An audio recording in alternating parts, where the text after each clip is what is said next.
CBS 13 News is on your side, live at 5:30. I've never seen anything like it. Outages worse than the ice storm. There may be more power outages than that ice storm of '98. Hundreds of thousands of Mainers in the dark right now. We are told that it's going to be, probably at least a week. It is historic. This will definitely be historic. The road to recovery and the lingering danger as Mother Nature brings down trees, floods out roads, crushes homes. The frame, the glass, and the tree came down on me. And cars. I heard a big bang. I didn't know it was my car. A state of emergency after a powerful storm knocks out power to most of the state. We are live tonight here along the mid-coast, one of the areas that saw a lot of damage. Yeah, incredible damage. About 400,000 CMP homes and businesses, customers without power right now, representing almost 1 million people at its peak. And as far as those outages go, at this point, this storm has already surpassed that infamous ice storm of '98. During the ice storm, 365,000 CMP customers lost power at the peak. Now, at peak today, nearly 400,000 customers lost electricity. Almost all of them are still without power. Yeah, so yes, it's going to be a while before people get power back because you can see the wind is still really blowing out here. CMP did inform us a little while ago that they are getting help from Canada. They're expecting crews to come in from as far away as West Virginia, Ohio, Kentucky, so help is on the way. But they're also telling us that it had almost no progress today getting power back on. That's because they're putting all their effort onto securing those down lines. They say at best, it's probably going to be tomorrow before they start to make a dent in all of those outages. Compared to the ice storm of '98, the numbers are much higher. So we do have our work cut out for us. We are telling people that it is going to be several days before we get this back up. So, some people will be without power for several days. Others will get that power back sooner. Now, we did check. So far, CMP is reporting really only a few thousand homes and businesses have gotten their power back. Almost exclusively, those are near priority areas, such as hospitals or fire stations that are getting it back. Now, because of the widespread damage and because of all the outages right there, Governor Paul LePage has issued a formal state of emergency. Now, that allows the Emergency Management Agency to have power crews work around the clock and also open the door to federal help. And as well, it gives them an opportunity to help get crews down here from Canada. We can free up borders to make it easier for utility crews to come in and help out. It can start leading the way toward some financial assistance if need be, if we meet financial thresholds. And so that really just kind of opens up the gates for really all hands on deck.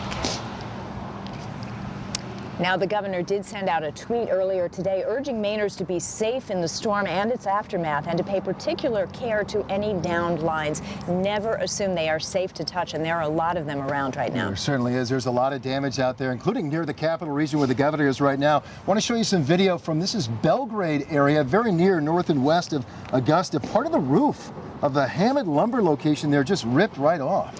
And CBS 13's Brooke Rayford is there live for us tonight. And Brooke, that looks like some pretty impressive damage.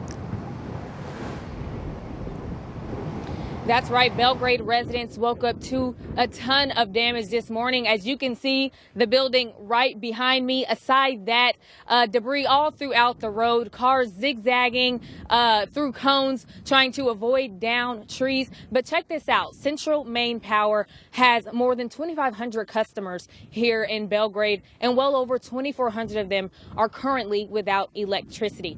But again, as you can see, this building, one location in the area most impacted, Hammond Lumber Company. As you can see, this building is almost demolished. A manager told us it's one of their older buildings that's not really used. The part of the building that was destroyed is more of an attic space that stores maintenance materials. Business was not impacted, and they plan to rebuild this week. Again, residents are also spending the day picking up debris from this storm that they didn't expect to have this big of an effect. But one family says they're prepared to wait for recovery efforts. I didn't expect the storm to be quite so much as what it was, so I didn't do much preparation, but we're always prepared. I have generators and other stuff up here ready in case, but we didn't need any of that. Maybe later on, if we don't get power back, I'll start getting things going, but she still has power here, so we're good. Yeah, so everyone here in Belgrade seems calm and patient. They said they're just waiting and doing what they can until electricity is powered up. So if any changes come in, we'll make sure to update you. Reporting live in Belgrade, I'm Brooke Rayford, CBS 13 News. Back to you. All right, thanks, Brooke. Meanwhile, CBS 13's Jennifer Long is live for us in Standish, where the wind ripped off the roof of an elementary school. Yeah, incredible. And Jen, it sounds like nobody hurt, thank goodness. No kids were in that building at the time, but it sounds like some really impressive damage there as well. Right, Kim and Greg, you know, school was canceled here today, so kids weren't here because the wind ripped off the roof here at the George E. Jack Elementary School. I do want to show you a little bit over here because you can see that the green metal roof is completely intact on this side. If you move over to the left, you'll just see the result of that powerful wind tearing off the metal roof and even tearing off some of the siding. So school was canceled here today, as well as in the rest of the district. Crews were out here trying to pick up some of the metal roof that was on the ground and folded over the building. They're also working inside to repair some of the ceiling tiles that were damaged because of rain that was able to get in through the roof. So we're told school is going to be canceled here at this location for the rest of this week. Students and staff who usually report here will be going to class at Bonnie Eagle Middle School as they continue to work on repairs here at this location. We'll have more pictures from a person who is inside the building working on this coming up on CBS 13 News at 6. But for now, we're live in Standish. I'm Jennifer Long for CBS 13 News. Back to you. All right, Jen. One of the things is meteorologists, impressive damage, incredible damage, in fact, there in Standish. But one of the things is meteorologists that's always on the top of our heads here are the numbers for power outages in the 1998 ice storm. 365,000 or 840,000 people estimated without power in that storm. 365,000 customers without power. And I never actually thought we would see that again. It's incredible that we had that many power outages. Hey, in the last weather hit, we showed you some of the peak wind gusts from some of the airports and mesonet sites. These are some of the marine locations. Look at this one, Isle of Shoals, coming in with 78-mile-per-hour gusts. Hurricane force winds off the coast of New Hampshire. So again, these are marine locations here. Matinicus Rock, 72 miles per hour. Portland Buoy, 63. It's interesting, it was a little bit less at Portland Buoy than at the Portland Jetport, which was 69 miles per hour. Cape Elizabeth, just offshore, 60 miles per hour. Southport, 50 miles per hour. Didn't get it on the list here at Pemmican Point, coming in with 60 miles per hour. Current gusts are about 25 to 35 miles per hour. Still can't ignore that Mount Washington gust right now, 84 miles per hour. It is snowing up on Mount Washington right now. Let's take a quick look at where we're headed for gusts over the next 24 hours. Real quickly here, 10 o'clock tonight. It's still breezy, but it's not damaging. We're looking at gusts probably around 25 miles per hour. Tomorrow morning, notice the gusts continue to about 15, 20 miles per hour. In fact, that's about 1 o'clock in the afternoon. So we're starting to see some improvement as far as the winds go. CMP crews that need to get out there and take care of the power outages. The weather is going to cooperate over the next few days. We are, however, tracking some more showers in the forecast. We'll look at that coming up in just a few minutes. Developing now at the live desk tonight, some incredible video is coming in showing us just how powerful the storm was as it moved through Maine and New Hampshire. Take a look here. You have to see Tom Babbitt shot this video. You can see an entire house in Warren, New Hampshire floating in the Baker River. We're told a storm in July washed away several hundred feet of the property. The homeowners then tried to make some repairs to the riverbank, but it seems it didn't hold up. The overnight rain sending that house down the river. And if you have any pictures or video of the storm, we'd certainly like to see them. Send it to us. Go to burst.com/CBS13. Now back to Greg and Kim in Brunswick. And the power outages are causing some long lines at area businesses, especially gas stations and just about anywhere you can grab a cup of coffee. Yeah, for good reasons, you imagine. We could use some coffee out here as well. CBS 13's Brad Rogers has been live in Wells for us today. One of the few places that is open right now is a gas station. And Brad, lines have been extremely long there as well today. Yeah, it really has been. I tell you, I don't know what's worse, no electricity or no coffee. A lot of the coffee shops around here, they are closed. In fact, about 8,000 of the 10,000 CMP customers here in Wells, they have no power. That includes this and dozens of other shopping centers along Route 1.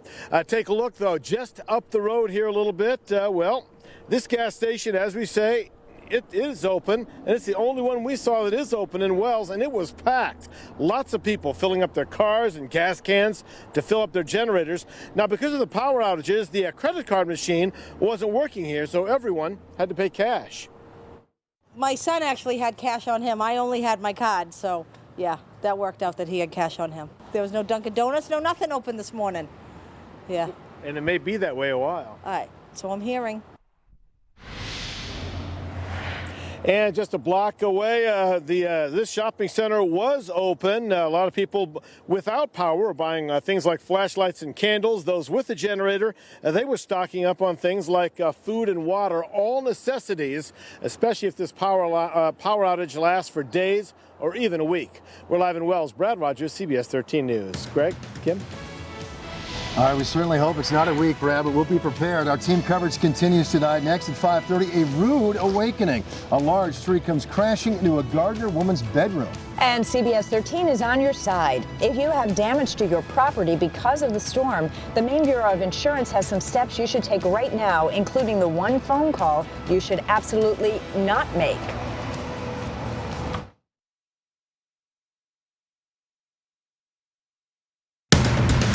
Watching CBS 13 News.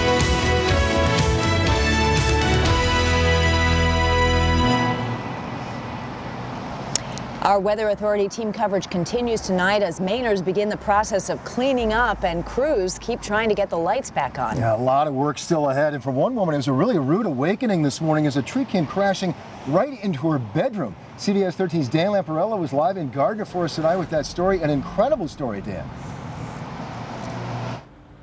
Yeah, definitely lucky to be alive, this woman who says that the tree right here, the massive tree that's still sitting on the side of this apartment complex here on Neal Street in Gardner, came crashing down. They say everyone was asleep inside of the home when the winds and everything started to pick up, and that's when it toppled right down onto that top right bedroom, right through the ceiling in there, coming inches from her inside that house.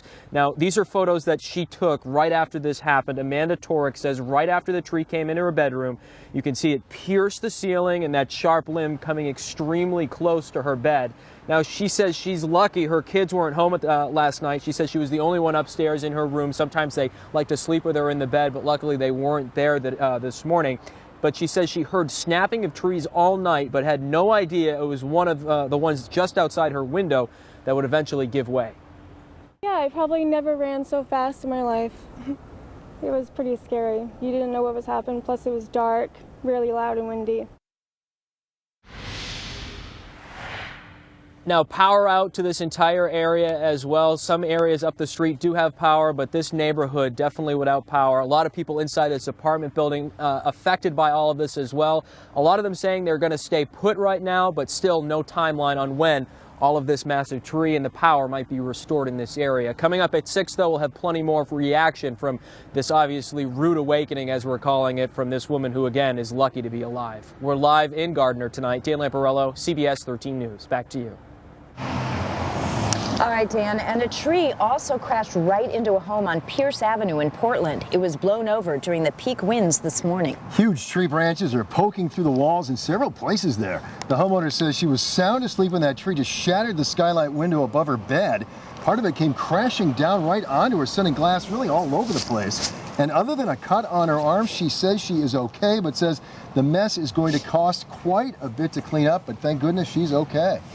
CBS 13 is on your side. If you have damage to your property because of the storm, the Maine Bureau of Insurance says there are some steps that you should take right now. And the Bureau has some advice. We want to pass along those tips right now for you. They say you really should move quickly to make sure that you contact your insurance agent to report that loss. Also, always take notes and feel free to take a lot of pictures as well. You need them. Figure out the extent of your damage, and if you can, protect the property from any further damage and wait for the adjuster to arrive. If you do plan to make a claim, don't call anyone to repair or replace your loss without first getting instruction from your insurance company.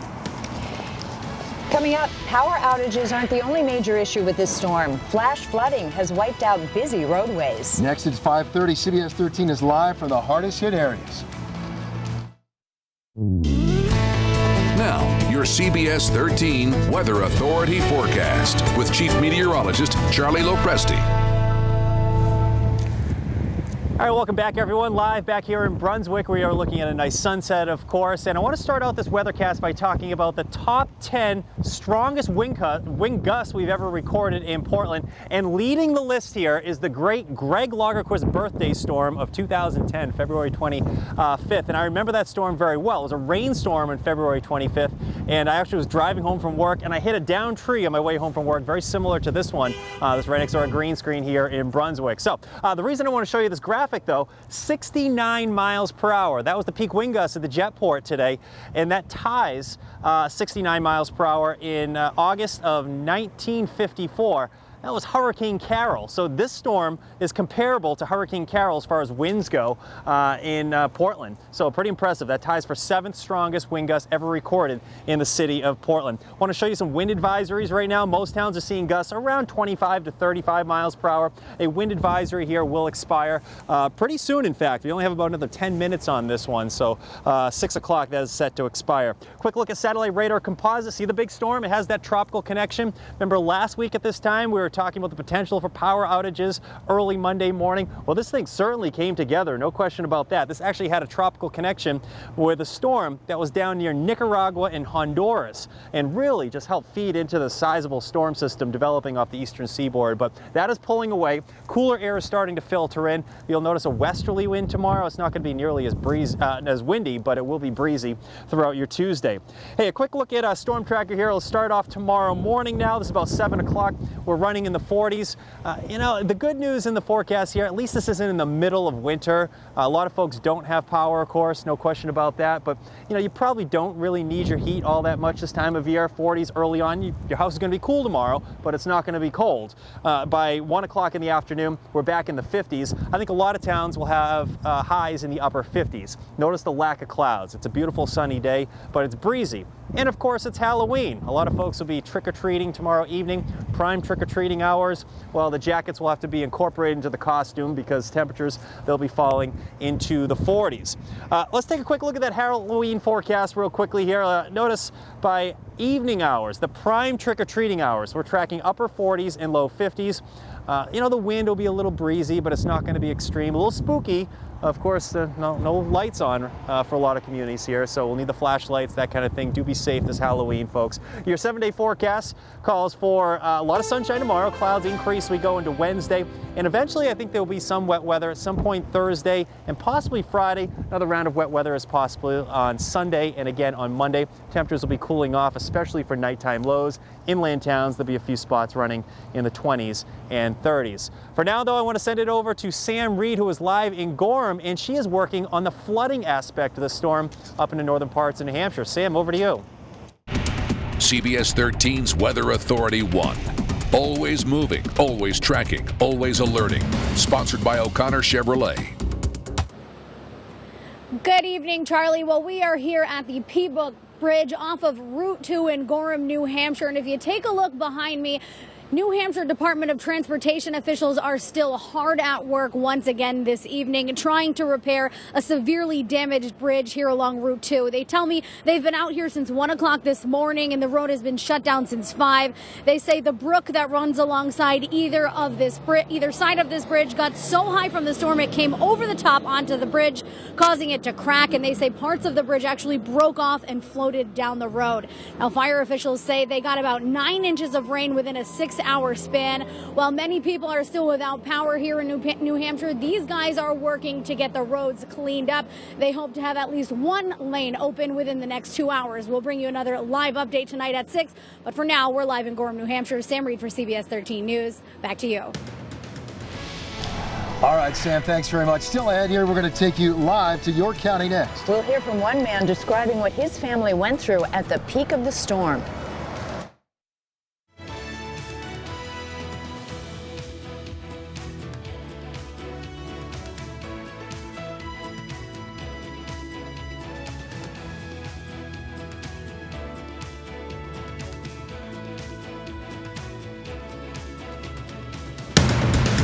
Watching CBS 13 News.